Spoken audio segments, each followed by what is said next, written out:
ఇప్పుడు నాన్న ఎంకరేజ్మెంట్ ఎలా ఉండేది, ఎలా ఉంటుంది? నాన్న నాకు ఫ్రెండ్ లాగే ఇద్దరం. అంటే ఎప్పుడు డాడ్ అనేది ఆయనకి ప్రౌడ్గా ఉంటారు, ఒక పక్కన క్రిటిసైజ్ కూడా చేస్తుంటారు. అది కామన్, అది మన ఫ్రెండ్స్ లాగే. ఒకరోజు సూపర్ మామ అంటారు, ఒకరోజు ఏం చేస్తున్నారు అని చెప్పి మా ఇద్దరి మధ్యలో బ్యాంటర్ ఎప్పుడూ పోతూనే ఉంటుంది. అదంతే, చిన్నప్పటి నుంచి ఇద్దరం చెప్పండి ఇలాగా ఇలా కొట్టుకుంటుంటాం సరదాగా అంతే. అంటే ultimately he also knows okay. But ఏంటంటే ఒక భయం ఉంటుంది ఒక పాయింట్ తర్వాత. ఇంకా ఏంటి అంటే నార్మల్గా 22 నుంచి వర్క్ చేసి 23, 29కి సెటిల్ అయిపోతారు. ఇది ఒక ఐడియా ఉంటుంది మనకు. ఓకే 8కి స్టార్ట్ అయ్యి ఈ పాటికి ఇలా ఉండాలి అని ఒక ఎక్స్పెక్టేషన్ క్రియేట్ అవుతుంది. అండ్ నా సైడ్ నుంచి కూడా ఐ థింక్ నా ఫాల్ట్ కూడా ఏంటంటే కమ్యూనికేషన్. అప్పుడప్పుడు నేను చెప్పను, ఒక వర్క్లో ఉన్నప్పుడు అది వెళ్ళిపోతాను కానీ మర్చిపోతుంటాను నేను. అదొక నా ఇంటెన్షన్ అయితే చెప్పకూడదని కాదు కానీ. సో దీనివల్ల ఏమనుకుంటారంటే దీనివల్లే ఈ గ్యాప్ వల్లే వచ్చేది. అప్పుడప్పుడు మాటల్లో ఒక డిస్కషన్ వచ్చి ప్రాబబ్లీ ఒక ఆర్గ్యుమెంట్ వచ్చి తర్వాత ఇద్దరం ఓకే గుడ్ లక్ అంతే అండి. ఫ్యామిలీ అంటే అలాగే ఉంటుందండి. విజయకృష్ణ మూవీస్ మళ్ళీ రీలాంచ్ అయింది, మన ప్రొడ్యూస్ అయ్యారు.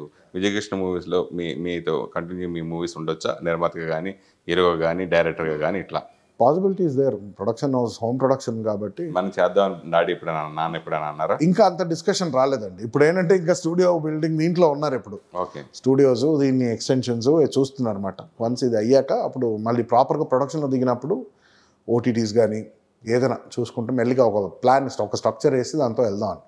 అప్పటికి if it sets right happy. అందరికీ తెలిసిన విషయమే, సరదాగా చెప్పాలంటే చెప్పండి, లేదు నాన్న వరుసగా 4వ పెళ్లి చేసుకోవడం గురించి మీరేమంటారు? నాకు ఎప్పుడు ప్రాబ్లం లేదండి. ఎందుకంటే వన్ థింగ్, ఇంట్లో డాడ్ ఎప్పుడు he never told me what to do or how to live my life. ఎప్పుడు నాకెప్పుడు he's given me free will.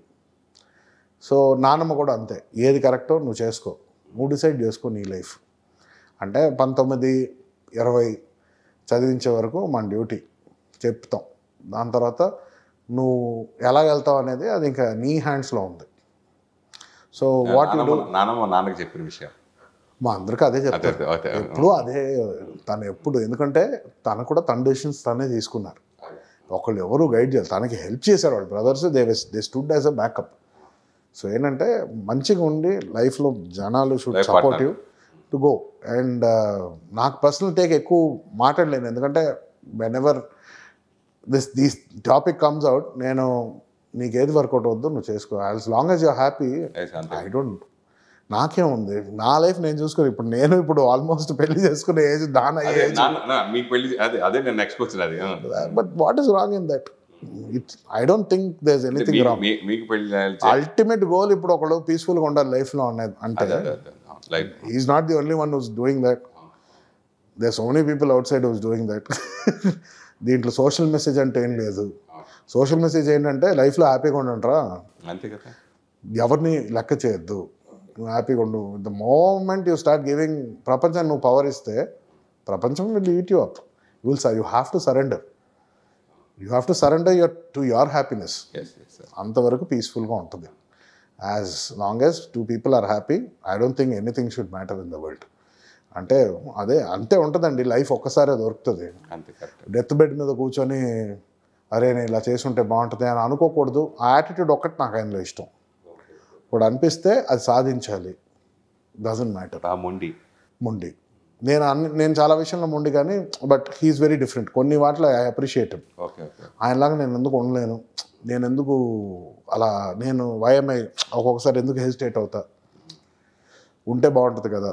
But probably we both are different beings actually. తన ఐడియాలజీ నా ideology కొంచెం I think it's different. So అందులో నాకు తెలియని ఐడియాలజీని నేను I can't, unless నేను ఆ సిచ్యువేషన్లో ఉంటే కానీ నేను I can't perceive it. So I don't think it never affected me actually. So మీకు పెళ్లి చేయాల్సిన టైంలో ఆయన పెళ్లి చేసుకోవడం ఒక చిత్రం అయితే. ఆయన చేయడానికి లేదండి పెళ్లి ఎప్పుడు ఇంట్లో అదే చెప్పారు, నువ్వు చేసుకో మేము వస్తాం పెళ్ళికి, అంతే. అంతే. మరి మీరు ఎవరైనా లవ్ చేస్తున్నారా? నేను చాలా మందిని లవ్ చేస్తాను, వాళ్ళు లవ్ చేయాలి కదా నన్ను. సో బేసిక్లీ ఇప్పుడు చూసారు కదా ఈ షేప్లో నేను ఎవరికి వెళ్ళి ప్రపోజ్ చేస్తాను, నాకు నేనే ప్రపోజ్ చేసుకుని నేనే బూతులు తిట్టుకుంటాను. వెనకాల మీ ఆస్తిని చూసి చేయొచ్చు, మీ మనసును చూసి చేయొచ్చు. అది ఎవరు ఏమి చెప్పలేరండి. ఇప్పుడు అంబానీ ఫ్యామిలీని ఎందుకు ఆవిడ పెళ్లి చేసుకున్నారంటే ఆస్తి కోసమో లవ్ కోసమో ఎవరేం చెప్పలేరు అది. So it is not about ఆస్తి అనేది అది అన్ని ఫ్యాక్టర్ అవ్వకూడదు యాక్చువల్లీ. ఎందుకంటే రేపు ఉంటుందో లేదు తెలియదు ఆస్తి. మీ పెళ్ళి ఎప్పుడు? నో ఐడియా అండి. ఐఎమ్ థింకింగ్ నెక్స్ట్ ఇయర్ ఎవరైనా అమ్మాయి దొరికితే బాగుంటుందని అనుకుంటున్నాను. మీ ఫ్రెండ్ తేజు పెళ్ళి ఎప్పుడు చేస్తున్నారు? అస్సలు నాదే ఐడియా లేనప్పుడు వాడితే అది మన పెద్ద ఏజ్ వచ్చేస్తుందిరా, మనం పెళ్ళిళ్ళు చేసుకోవాలి. బెటర్ అండి, పెద్ద ఏజ్లో చేసుకుంటేనే బెటర్ అండి. ఎందుకంటే లైఫ్ హాయిగా ఉంటుంది. ఎందుకంటే యంగ్ ఏజ్లో చేసుకుంటే తర్వాత చాలా వేరే కోరికలు ఆశలు ఉంటాయి జనాలకి. సగం ఫెయిల్ అయ్యేది అక్కడ నా ఫీలింగ్. అంటే నేను చూసిన దాంట్లో ఐ థింక్ ఫస్ట్ లైఫ్లో సెటిల్ అయ్యి ఒక మెచ్యూరిటీ వచ్చాక select life partner, life long ఉండిపోతే బెటర్.